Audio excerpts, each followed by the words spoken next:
para compartilhar nessa manhã, eu quero chamar a sua atenção para ele. Marcos capítulo 16, a partir do verso 14.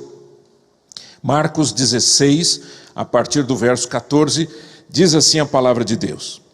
Finalmente, apareceu Jesus aos 11, quando estavam à mesa, e censurou-lhes a incredulidade e dureza de coração, porque não deram crédito aos que o tinham visto já ressuscitado. E disse-lhes: ide por todo o mundo e pregai o evangelho a toda criatura. Quem crer e for batizado será salvo, quem não crer será condenado. Estes sinais hão de acompanhar aqueles que creem. Em meu nome expelirão demônios, falarão novas línguas, pegarão em serpentes, e se alguma coisa mortífera beberem, não lhes fará mal. Se impuserem as mãos sobre os enfermos, eles ficarão curados. De fato, o Senhor Jesus, depois de lhes ter falado, foi recebido no céu e assentou-se à destra de Deus. E eles, tendo partido, pregaram em toda parte, cooperando com eles o Senhor e confirmando a palavra por meio de sinais que se seguiam. Eu quero repetir o versículo 20, presta atenção. E eles, tendo partido, pregaram em toda parte, cooperando com eles o Senhor e confirmando a palavra por meio de sinais que se seguiam. Uma palavra incrível, porque mostra o Senhor cooperando com a igreja, o Senhor cooperando com os missionários, o Senhor cooperando com os apóstolos. Mas eu quero pensar que há aspectos extremamente importantes para que isso venha acontecer. Aspectos da nossa fé, da nossa crença, das nossas doutrinas, daquilo que nós acreditamos e que precisamos rever. Em primeiro lugar, fé íntegra no Senhor da palavra e na palavra do Senhor. No versículo 14, a Bíblia diz que o Senhor Jesus censurou a incredulidade dos discípulos. Não foi isso? Está escrito isso? Ele censurou a incredulidade dos discípulos. Para a gente entender esse verso, é preciso que a gente leia um pouquinho acima, dos versos 9, 10, 11, 12 e 13. Diz assim: havendo ele ressuscitado, de manhã cedo, no primeiro dia da semana, apareceu primeiro a Maria Madalena, da qual expelira 7 demônios. E partindo ela, o que ela fez? Ela teve um encontro ali com o Senhor ressurreto, foi anunciá-lo àqueles que, tendo sido companheiros de Jesus, se achavam tristes e choravam. Estes, ouvindo que ele vivia e que fora visto por ela, o que diz? Não acreditaram. Depois disto, versículo 12, manifestou-se em outra forma a 2 deles que estavam no caminho para o campo. E indo, eles o anunciaram aos demais, mas também a estes 2 não deram crédito. Veja que esses versos mostram exatamente o que aconteceu. Havia um fato, Jesus ressuscitou, Maria foi e contou, eles não acreditaram. 2 discípulos, aqui tudo indica que eram aqueles discípulos a caminho de Emaús, eles viram o Senhor, foram contar para os discípulos também não acreditaram. Meus irmãos, a incredulidade é destruidora, porque elas nos mantêm no falso controle da situação. Eu explico. Falso controle, porque quando alguém me diz algo, e no caso aqui alguém disse Jesus ressuscitou, e eu digo que não acredito, em última instância eu estou dizendo você é mentiroso e a verdade está dentro de mim. Eu detenho a verdade, eu tenho poder para decidir. A Bíblia diz no capítulo 9 de Marcos, que Jesus havia ensinado e havia dito aos discípulos que ele haveria de ressuscitar. Diz assim no verso 31, porque ensinava aos seus discípulos e lhes dizia: o Filho do Homem será entregue nas mãos dos homens e o matarão, mas 3 dias depois da morte, da sua morte, ressuscitará. Aí diz no verso 32, eles contudo não compreendiam e temiam interrogá-lo. Aí você vai dizer assim para mim, aí pastor, eles não eram incrédulos, eles só não tinham entendido. Há uma diferença muito grande. Por quê? Porque se Jesus os repreendeu pela incredulidade, não poderia ter feito essa repreensão se fosse uma falta de compreensão, porque aí seria injusto. Olha, porque vocês não entenderam, eu estou dizendo que vocês são incrédulos. Não. Meus irmãos, a incredulidade é uma rebeldia do coração. Incredulidade, ela pode ser uma rebeldia passiva ou ativa, mas é uma rebeldia. Não crer significa trazer para si um direito que só Deus tem, o de ser juiz. Quando eu julgo e digo eu não creio, é porque eu estou dizendo que a verdade está em mim e, consequentemente, os outros todos estão errados. Maria Madalena, você estava dormindo, você teve um sonho. Não é verdade uma coisa dessa. A verdade está em mim? Quem decide a verdade? Por isso esse primeiro ponto, fé na palavra de Deus e fé no Senhor. Meus irmãos, nós não podemos deixar de pensar, de meditar, de entregar a nossa vida a um relacionamento de fé. A Bíblia diz, sem fé é impossível agradar a Deus. Você pode fazer o que você quiser, mas sem fé você não agradará ao Senhor jamais. Em segundo lugar, obediência plena. O Senhor disse no versículo 15 de Marcos 16, ide por todo... Vamos lá, pessoal? Mais de 2 ou 3 falando, vai lá. Ide por todo mundo e pregai o evangelho. Agora me explica uma coisa, no versículo 14 os discípulos receberam uma bronca. Vocês são incrédulos. No versículo 15 ele diz, agora vocês vão pelo mundo inteiro pregar o evangelho. Dá para entender isso? Não. Eu só consigo entender isso no momento em que eu compreendo que quando o Senhor Jesus dá uma ordem, Ele vai junto com a palavra. Por isso que lá no versículo 20 diz que o Senhor cooperava enquanto eles pregavam. Aqui uma sociedade, um apoio. Aqueles discípulos não podiam confiar neles mesmos porque eram fracos.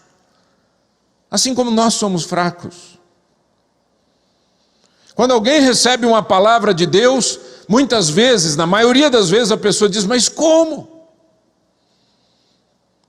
O anjo apareceu a uma jovem chamada Maria, numa vilazinha chamada Nazaré. E o anjo disse, olha minha filha, você vai ter um filho. Ela diz, como será isso? Eu nunca tive relacionamento com homem algum. Sempre uma ordem de Deus vai nos encontrar na nossa fraqueza. E por que então que Deus dá a ordem? Porque Ele vai junto com a mensagem. A palavra de Deus tem Deus por detrás. Eu fico triste quando e eu acho que você também, quando eu percebo que muita gente pensa que evangelizar é apenas levar as pessoas a terem uma nova religião ou a serem membros de uma igreja local. Jesus nunca ensinou isso. Evangelizar é pregar o evangelho, por mais redundante que seja essa frase. Em outras palavras, evangelizar é anunciar o conteúdo principal daquela evangelização, e o conteúdo principal da evangelização é o evangelho. E o conteúdo principal do evangelho é Jesus Cristo. Sem Cristo não existe evangelização, sem Cristo não existe evangelho. As igrejas no Brasil hoje estão lotadas. Nunca tivemos isso no Brasil. Nunca. Estamos num momento ímpar.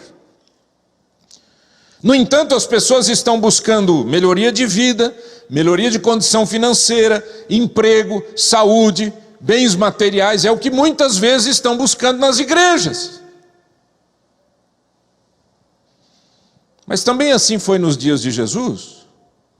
Em João 6,26, respondeu-lhe Jesus: em verdade vos digo, vós me procurais não porque vistes sinais, mas porque comestes dos pães e vos fartastes. Nossas igrejas hoje em dia são como restaurantes self-service. Você venha e escolha o que você quer.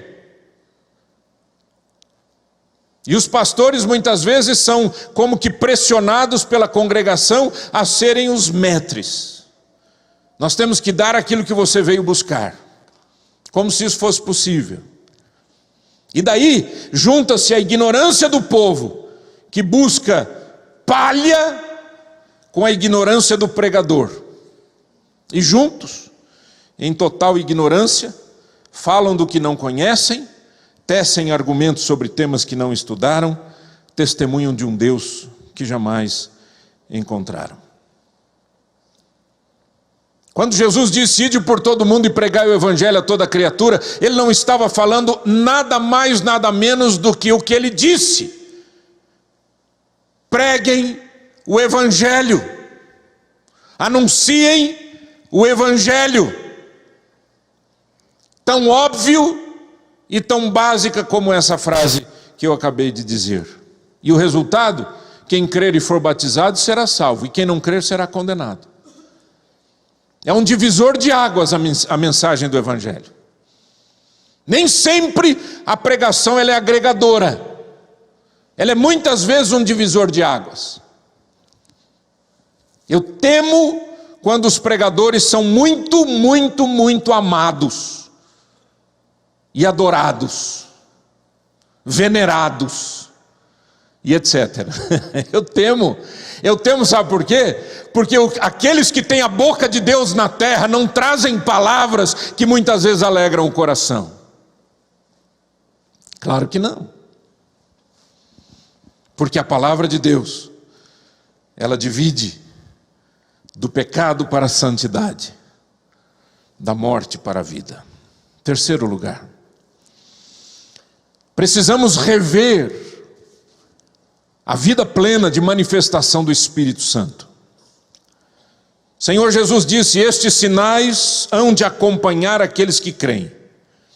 Em meu nome expelirão demônios, pegarão em serpentes, e se alguma coisa mortífera beberem não lhes fará mal, se impuserem as mãos sobre os enfermos eles ficarão curados.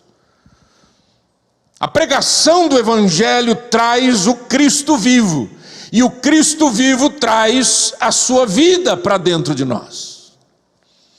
Milagres e prodígios, sinais e maravilhas.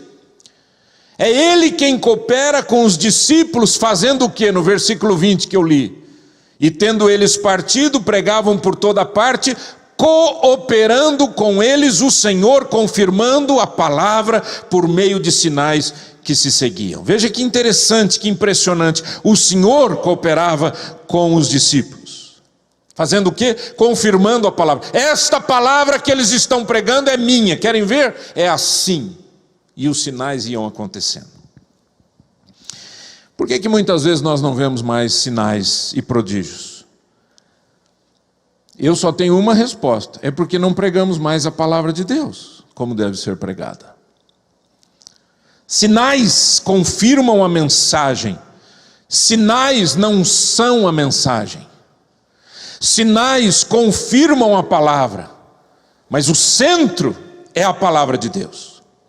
Certa feita Jesus disse em Mateus 22, 29, que aqueles que estavam lhe perguntando sobre um determinado fato, Jesus disse: errais não conhecendo as Escrituras e nem o poder de Deus.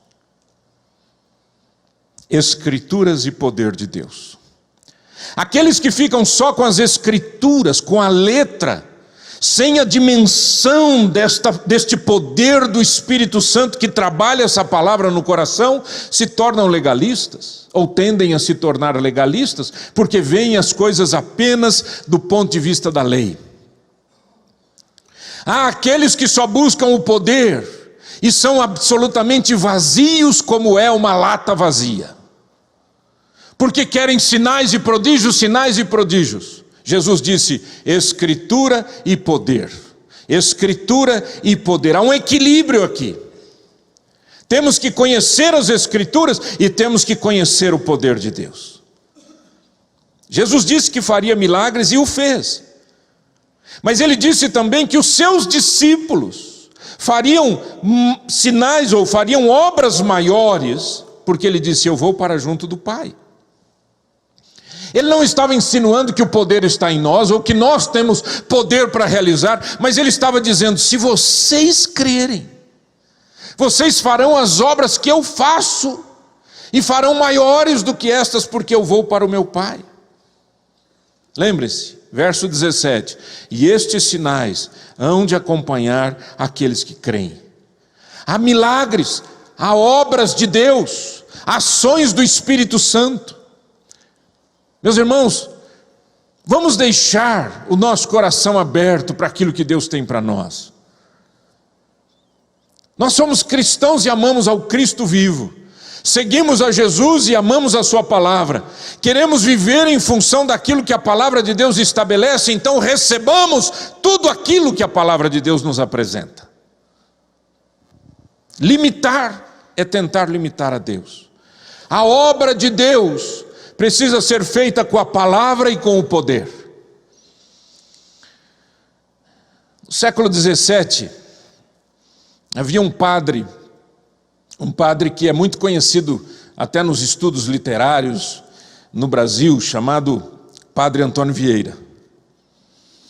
Ainda que ele tenha vivido um período de contra-reforma e ele era assim contundente em relação aos chamados protestantes, mas ele tinha uma palavra forte, aguda, quando ele se levantava para pregar. Um dos sermões dele, o sermão chamado Sermão da Sexagésima, ele pregou em 1655.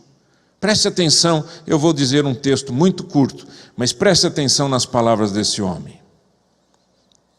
Antigamente, convertia-se o mundo.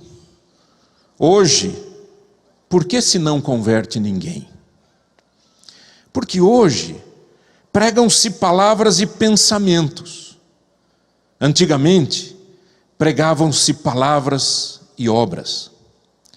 Palavras sem obras são tiros sem bala.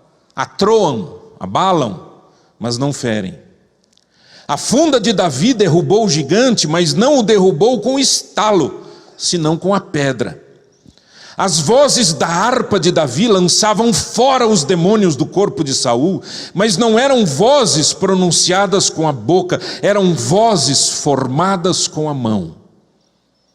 Por isso Cristo comparou o pregador ao semeador. O pregar que é falar, faz-se com a boca. O pregar que é semear, faz-se com a mão. Para falar ao vento bastam palavras. Para falar ao coração são necessárias obras. Diz o Evangelho que a palavra de Deus frutificou 100 por 1. O que quer isto dizer? Quer dizer que de uma palavra nasceram em palavras? Não. Quer dizer que de poucas palavras nasceram muitas obras. Por palavras, pois palavras que frutificam obras, vede se podem ser só palavras. Quis Deus converter o mundo, e que fez? Mandou ao mundo seu Filho, feito homem. Notai, o Filho de Deus, enquanto Deus, é palavra de Deus, não é obra de Deus. O Filho de Deus, enquanto Deus e homem, é palavra de Deus e obra de Deus, juntamente. De maneira que até de sua palavra desacompanhada de obras não ficou Deus a conversão dos homens, não fiou Deus a conversão dos homens. Na união da palavra de Deus com a maior obra de Deus, consistiu a eficácia da salvação do mundo. Interessante, não é? De uma forma poética, ele disse apenas aquilo que nós estamos dizendo. A fé vem com obras, vem com ações, vem com prodígios, vem com sinais. Não entender a obra de Deus, gente, não é pecado. Mas rejeitar a obra de Deus é pecado. Quarto lugar. Há um cooperar nesse texto. um acordo. Cooperar com Deus e ter o Senhor cooperando conosco implica em andarmos sob as suas leis. Diz a Bíblia, no versículo 20, e eles, tendo partido, pregaram por toda parte, cooperando com eles o Senhor por meio de sinais e prodígios ou sinais que se seguiam. Eu penso sinceramente que nós temos que voltar sempre ao óbvio da mensagem evangelística, ou seja, pregamos por quê? Pregamos porque o mundo está perdido. É a conversão do mundo que interessa ao Senhor. Há um Deus todo-poderoso, criador e sustentador de todas as coisas, mas Ele também Ele também é juiz. Ele também é aquele que estabelece as regras e cobra pelas suas regras. A Bíblia diz, em Mateus 4,17, que passou Jesus a pregar, o início do ministério de Jesus, o início. E Ele disse, arrependei-vos, porque está próximo o reino dos céus. Por que se arrepender? Eu já ouvi muita gente dizendo assim, eu não preciso me arrepender, eu não me arrependo. Eu acho que tudo que eu aprendi foi interessante, até nas coisas que não deram certo. As pessoas não prestam atenção numa questão. Tudo que eu faço tem um reflexo na eternidade. Pecar é ofender a Deus. Literalmente a palavra pecado quer dizer errar o alvo, errar a lei de Deus, errar a vontade de Deus, o estabelecido pelo Senhor, e eu não estou cumprindo o que Deus quer que eu cumpra. Mas na verdade a mensagem de salvação, ela existe exatamente para que nós nos voltemos para Deus. O ser humano está voltando-se contra Deus, virou as costas para Deus. Por que nós estamos sofrendo o que sofremos aqui no Brasil? Porque viramos as costas para Deus. Por que sofremos no mundo? Porque viramos as costas para Deus. E Deus é juiz. Nós conhecemos o rei Nabucodonosor, ele foi o rei da Babilônia, um homem fortíssimo, um homem poderosíssimo, mas que um dia acabou por afrontar a Deus e se tornou um homem louco, completamente transformado e transtornado para ser como um animal, e ali viveu vários anos até que ele reconheceu quem Deus é. O filho dele, Beltsazar, parece que não aprendeu nada da experiência terrível pela qual seu pai passou. E ele se tornou soberbo, se engrandeceu e resolveu fazer uma festa. E diz assim a Bíblia em Daniel capítulo 5. O rei Beltsazar deu um grande banquete a 1000 dos seus grandes e bebeu vinho na presença dos 1000. Enquanto Beltsazar bebia e apreciava o vinho, mandou trazer os utensílios de ouro e de prata que Nabucodonosor, seu pai, tirara do templo, lá do templo de Jerusalém, que estava em Jerusalém, para que neles bebessem o rei e os seus grandes, as suas mulheres e concubinas.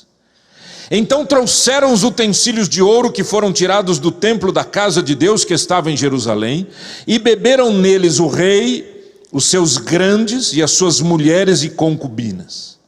Beberam o vinho e deram louvores aos deuses do ouro, da prata, de bronze, de ferro, de madeira e de pedra. Tudo parecia bem. Uma balada para 1000 convidados privê. Bebidas e tudo mais que acontece numa festa desse nível. De repente, diz a Bíblia, versículo 5, no mesmo instante, apareceram uns dedos de mão de homem, e escreviam defronte do candeeiro, na caiadura da parede do palácio real, e o rei via os dedos que estavam escrevendo. Imagina a cena. Ele ficou desesperado, chamou todos os sábios do reinado. Interessante que havia um homem chamado Daniel, que havia sido um homem dirigido por Deus, e Nabucodonosor o conheceu, ele se tornou famoso no reino da Babilônia, e Belsassar não se lembrou de Daniel, porque talvez nem o conhecia. É isso que a incredulidade faz. É isso que a incredulidade faz. Nós nos afastamos daqueles que podem nos ajudar. A rainha mãe, percebendo que nenhum sábio ali da Babilônia conseguia decifrar as palavras que foram escritas na parede, disse: olha, há um homem que eu sei, nele habita o Espírito dos deuses. Eu nem sabia o que estava falando, mas mandaram chamar Daniel. E a Bíblia diz que Daniel se dirigiu ao rei e disse estas palavras, preste atenção, por favor. Tu, Belsassar, que é seu filho, filho de Nabucodonosor, não humilhaste o teu coração, ainda que sabias de tudo isso. Ele contou a história do pai. E te levantaste contra o Senhor do céu. Preste atenção. O que é que tem? Hoje em dia assim, o que é que tem? Não tem problema. Nós estamos vivendo uma época, na história da igreja evangélica brasileira, de completa descaracterização de princípios básicos da fé cristã. A gente faz festa junina, a gente se mete com tudo que é festa pagã, a gente acha que se a gente fizer, a festa é santificada. Daqui a pouco vão estar tocando tambor para invocar o Espírito Santo. Porque já que nós somos crentes, né? Nós santificamos os lugares. Nós somos fantásticos, nós somos imensamente impressionantes. A Bíblia a gente não lê, né? Para que ler? Eu já sei o caminho da salvação. Já sou membro da igreja, vou para o céu. Aleluia, glória a Deus. O que eu faço daqui para frente, o problema é meu. O que tem? Não tem nada. Eu sei que tem gente aqui que não está gostando do que eu estou falando. E eu estou nem aí. E não é porque eu estou indo embora. É porque Deus mandou eu dizer isso. E você ouça, e se não quiser ouvir, pega a mala e puxa o carro. É simples. Eu nunca tive medo. E nunca tive preocupação de pregar o que os outros querem ouvir. O rei fez uma festa, estava se achando por cima da carne seca. E Daniel disse: você ofendeu a Deus. Você foi contra Deus. Você, diz o texto, pois foram trazidos os utensílios da casa dele perante ti, e tu e os teus grandes, e as tuas mulheres, e as tuas concubinas, bebeste vinho neles. Além disso, deste louvores aos deuses de prata, de ouro, de bronze, de ferro, de madeira, de pedra, que não veem, não ouvem, nem sabem, mas a Deus, em cuja mão está a tua vida, e todos os teus caminhos, a Ele não glorificaste. Então, da parte dele foi enviada aquela mão que traçou esta escritura. Esta, pois, é a escritura que se traçou: Mene, Mene, Tekel e Parsim. Esta é a interpretação. Mene, contou Deus o teu reino e deu cabo dele. Tekel, pesado foste na balança e achado em falta. Pérez, dividido foi o teu reino e dado aos medos e aos persas. Uau! Você não pode esquecer uma coisa: Deus põe na balança. Aí você vai dizer, porque esse homem não era nem de Deus, por que Deus foi pesá-lo na balança? Porque Deus pesa na balança pessoas, reinos, países inteiros. Deus pesa na balança as nossas atitudes, o nosso comportamento. Não basta dizer eu sou evangélico, É preciso viver como alguém que anda baseado no Evangelho. Precisa-se viver a verdade, não a mentira. Precisa-se viver a justiça e não a injustiça. É preciso que vivamos uma vida de família que seja agradável a Deus e não agradável ao inferno, ao diabo.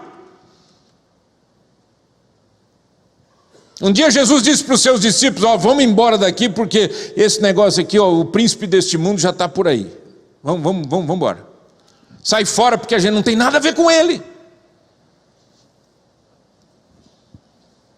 Aleluia, né? Ande na luz do Senhor. Acerte a sua vida. Aquilo que é do inferno não é para Deus, não é para a glória de Deus, não é para se colocar na igreja, não é para se viver uma vida espiritual. Aquilo que foi consagrado ao inferno, deixa para o inferno. Você consagre a sua vida ao Senhor, acerte a sua história com a sua casa. Seja um homem santo, seja uma mulher santa. Rejeite o adultério, rejeite. Eu me envolvi emocionalmente. Você não se envolveu emocionalmente, você pecou contra Deus e com a pessoa com a qual você se casou.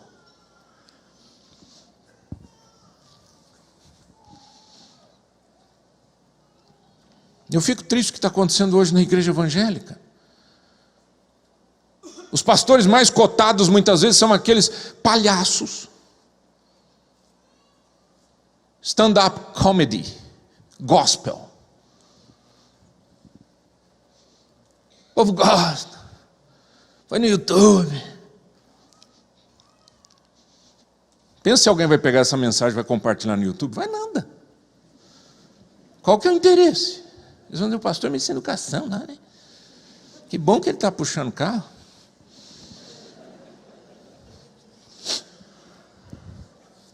Em 1958, no ano que eu nasci, 57 anos atrás, o evangelista, o pastor Billy Graham, estava pregando. E ele disse para a nação americana: eu digo a vocês que o juízo de Deus está vindo, a não ser que voltemos para Deus. E Deus é a nossa única defesa. E Deus não pode nos defender a menos que nos voltemos para Ele. Eu e você temos que tomar uma decisão. Ou a gente anda com o Senhor, ou nós cairemos no juízo de Deus. Pesado foste na balança e achado em falta. Se Deus me pesar agora, o que é que será que Ele vai ler na balança? Se Deus pesar a sua vida, o que é que Ele vai ler na balança?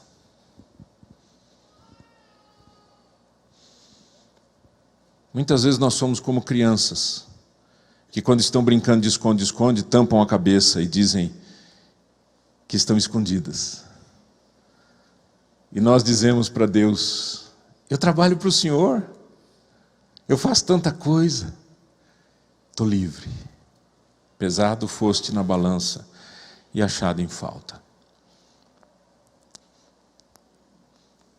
Eu quero orar com você hoje, e eu quero orar por mim, em primeiro lugar, porque eu preciso da misericórdia do Pai, e você também, não é? Feche os teus olhos, por favor.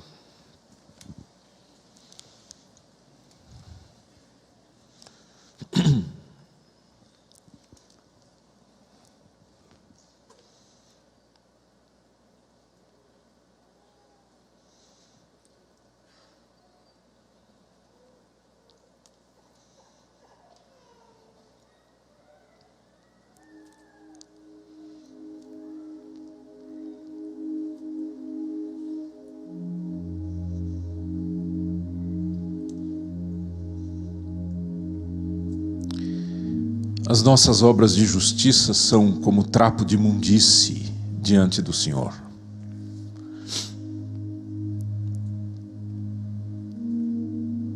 Não é por mim que eu chego ao céu, mas é por causa de Cristo Jesus que deu a sua vida por mim. Ele assumiu meu pecado, as minhas incoerências, Ele assumiu meus erros, para abrir caminho, para que eu pudesse ser recebido pelo Pai Celestial, Santo, Santo e Santo. A Bíblia diz que os próprios querubins, quando estavam na presença do Senhor, com duas asas tampavam seus rostos e diziam: Santo, Santo, Santo é o Senhor dos exércitos. Toda a terra está cheia da sua glória. Toda a terra, toda a terra. Deus não age só dentro da igreja, Deus age em todos os lugares. Ele não pesa apenas o cristão, Ele pesa a vida de todos os seres humanos. E a Bíblia diz que um dia haveremos de nos apresentar diante do trono de Deus. Não vivemos por medo, mas tememos este dia. Vivemos por amor e por misericórdia de Deus, mas tememos este dia. Dia difícil. Haverá, a Bíblia diz, um juízo em que o Senhor vai separar uns à sua direita e outros à sua esquerda, e Ele vai dizer aos de sua direita: vinde benditos de meu Pai, para o gozo que vos está preparado desde a fundação do mundo. E Ele vai dizer aos outros: afastai-vos de mim, malditos, para o fogo eterno, preparado para o diabo e os seus anjos. Mas há um entendimento nas Escrituras também, que aqueles que foram recebidos pelo Senhor, pela misericórdia do Cristo vivo, vão se apresentar diante do trono branco. E nós, aqueles que fomos resgatados dos nossos erros e pecados, apresentaremos ao Senhor as nossas obras. E a Bíblia diz que aqueles que construíram com ouro, prata e pedras preciosas, as obras serão colocadas no fogo, e estes receberão galardão. Mas há outros que construíram a sua vida com madeira, feno e palha. E estas obras serão testadas pelo fogo, e nada subsistirá. A pergunta nesta manhã é: se eu tenho fé nesta palavra, se eu obedeço ao Deus da palavra, se eu entendo que Deus quer cooperar comigo na minha obediência, entendendo a minha fraqueza, mas se eu estou disposto a andar sob a luz e a ótica e a leitura da lei de Deus, e não de acordo com aquilo que eu acredito que seja o melhor.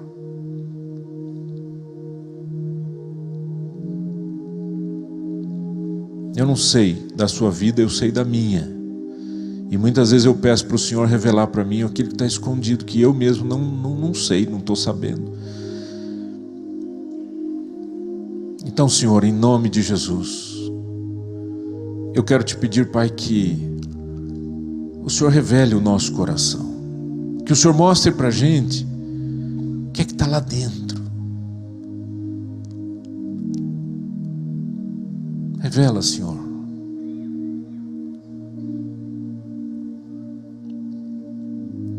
Eu quero orar por você. E eu quero convidar você a sair do seu lugar e vir aqui à frente. Se o Espírito Santo falou com você algo muito particular, muito sério, se o Espírito Santo lhe mostrou exatamente as coisas como são, não vem aqui para dizer eu quero um emprego, vem aqui para dizer eu não quero mais ofender a Deus. Eu quero te agradar, Senhor.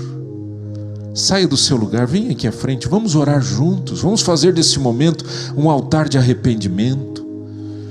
Se há algo na sua vida que está lhe atrapalhando, você sabe que se você for pesado diante de Deus, vai faltar.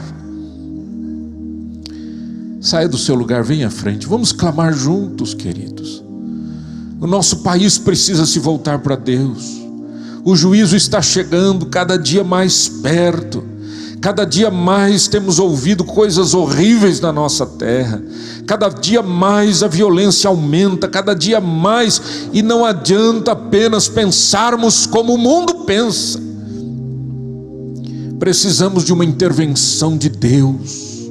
Precisamos de um avivamento que traga santos e bandidos no altar de Deus, para terem uma vida totalmente de Cristo, para a glória de Cristo. Eu não sei o que você pensa e o que tem passado no seu coração, mas eu sei que esse é o momento de oração. Vem aqui à frente, vamos orar, queridos. Vamos pedir misericórdia pela nossa nação, vamos pedir a Deus misericórdia pela nossa família. Venha clamar a Deus juntamente conosco aqui. Venha dizer: Jesus querido, perdoa os pecados da minha casa, perdoa os pecados da minha igreja, perdoa os pecados dos meus pensamentos incrédulos. Perdoa-me, Senhor, quando eu não aceito o que o Senhor aceita e quando eu rejeito o que o Senhor quer me dar.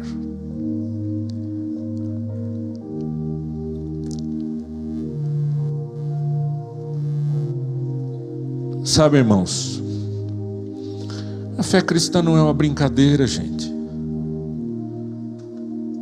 Vamos parar de brincar de igrejinha.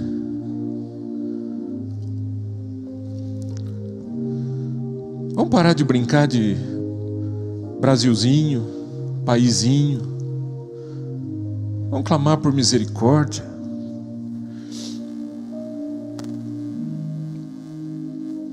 Vamos parar de dizer como o mundo, que só quer ver a morte dos políticos, a morte não sei de quem, a morte não sei. Isso não é linguagem de cristão. A linguagem de cristão é: Senhor, eu quero que esse povo se converta. Eu quero ver a minha nação aos pés do Senhor Jesus. Eu quero ver o meu povo ajoelhado na presença de Deus pedindo misericórdia. Não brinque com Deus, não. Brinque com Deus, não.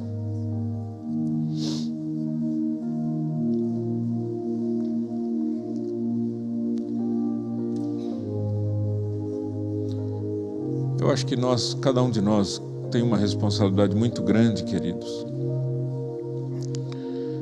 de levarmos adiante uma mensagem evangélica, cristocêntrica, o Cristo vivo.